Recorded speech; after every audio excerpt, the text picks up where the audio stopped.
I've used CSS positioning to make the images in this page overlap one another, and in this lesson I'll show you how to control the stacking order using the Z-index property. I'll also explain why an element sometimes won't come to the front however high you set its Z-index. You can find a copy of this page, zindex.html, in the course assets in the Using CSS to Fix Elements in Position folder. So let's have a look at how this page is structured. Everything is inside a div with the ID wrapper, and if we look in the CSS Designer wrapper, position has been set to relative, so it acts as the containing block for all these absolutely positioned elements. Image 1, this first image at the top, simply has its position set to absolute. It doesn't have any offsets, so it's in its automatic position at the top. Image 2, this image here, position is set to absolute and it's got top and left offsets which are calculated from the containing block, in other words the wrapper div. Morrow is a figure element, and that contains this image of Morrow Rock and this splash banner image here. Position is set to absolute and it's got a top offset. Because the figure is absolutely positioned, it acts as the containing block for this nested image here.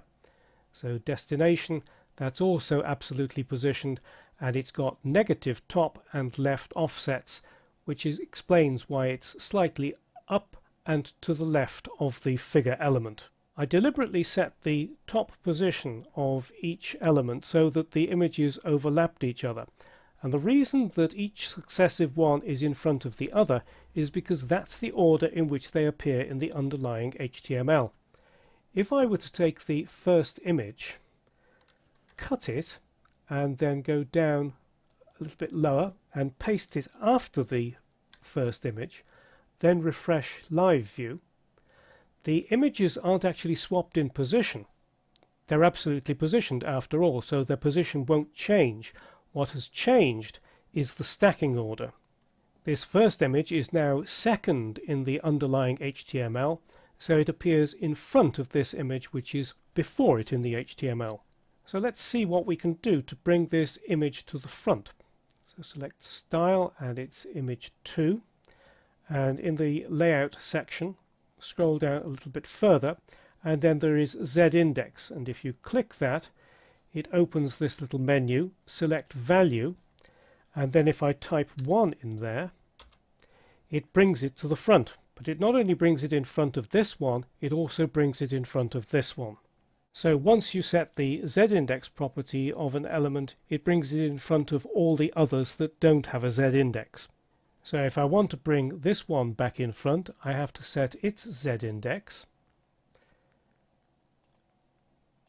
And I'll set that to a higher number, 2, and it brings it in front. So the higher the number you use for Z-index, the closer it is to the viewer. But sometimes you find yourself in a situation where it doesn't matter how high you set the Z-index, that element doesn't come to the front. And I'm going to demonstrate why that happens. First I'm going to go back to image 2 and I'm going to change its Z-index to 3. So it's now in front of this image here and of this splash image here. A splash image here, if I give this a Z-index, let's see what happens. So select destination and Z-index, select a value, and I'm going to give it a value of 4. It has a higher Z-index than this one here, but it's not come to the front. Let's set it to 4000. It still hasn't come to the front.